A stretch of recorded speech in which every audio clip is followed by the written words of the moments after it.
Okay, this is his position 2. Again, this is the second progression in what will ultimately be called the pivot pickoff.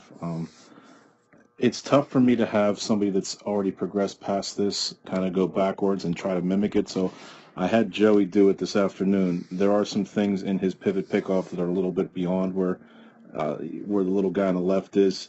So it's not an exact position 2, but it's very close. Again, it's very difficult to get somebody who's already progressed past position 2 to kind of regress into it. But for the purposes of showing you what position 2 is, some of the more critical components, he needs to keep that ball facing his head. And you'll see the ball face away from him right there. See that? But everything else in this is really good. I'd like to really state that he is doing really well for this being his first week. Okay, there are a lot of kids that don't get to do this stuff at all, and he's doing extremely well. So you'll see that he moves a little fast. You can slow him down for now. Intent is not the order of the day for this one.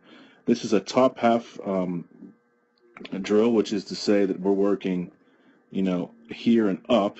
Okay, we're not concerned with the lower half too much. Although his feet look good, that's exactly where we kind of want them to be. So that's good.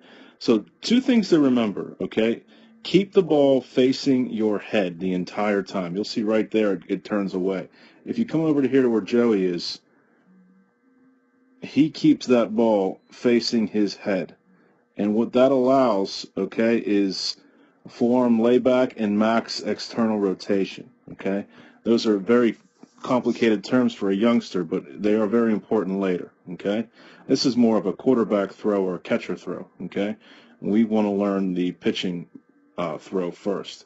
The other thing is his glove. His glove is low. Okay, we want his glove to be up here. Even Joey's is a little bit low. But again, that's because he's past the progression of this position too. When you pull in, there needs to be space.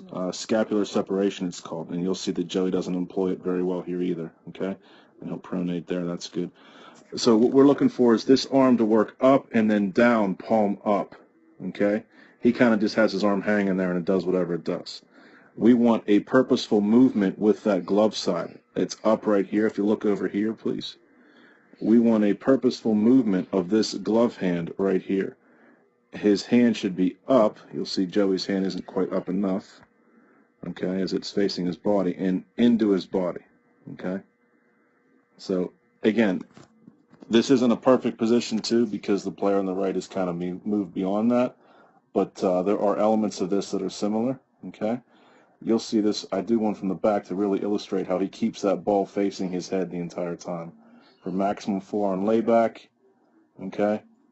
And max external rotation right before he pronates right there. And that's what a pitcher's release looks like in a game, okay? If we were to cut off the bottom of his body, this is what a pitcher's release looks like, okay?